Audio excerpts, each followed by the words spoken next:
Diduga karena api dupa, bangunan piasan milik warga desa Satre, Kecamatan Klungkung, ludes terbakar Kamis 20 Juli.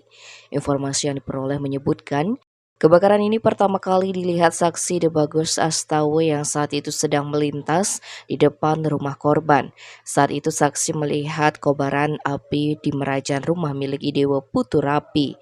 Selanjutnya, saksi memanggil warga sekitar untuk membantu memadamkan api hingga tak lama kemudian petugas damkar Klungkung juga tiba di lokasi kejadian. Menurut keterangan Idewo Ayu Mega yang merupakan anak Dewa Putu Raffi, dirinya sempat melaksanakan persembahyangan pada pukul 15 WITA dan menggunakan sarana dupa di bangunan piasan tersebut. Kemudian semua penghuni rumah meninggalkan rumah ke sawah. Kasihumas Polres Klungkung Ibtu Agus Widiono mengatakan untuk memadamkan kobaran api, petugas mengerahkan 4 unit mobil pemadam kebakaran.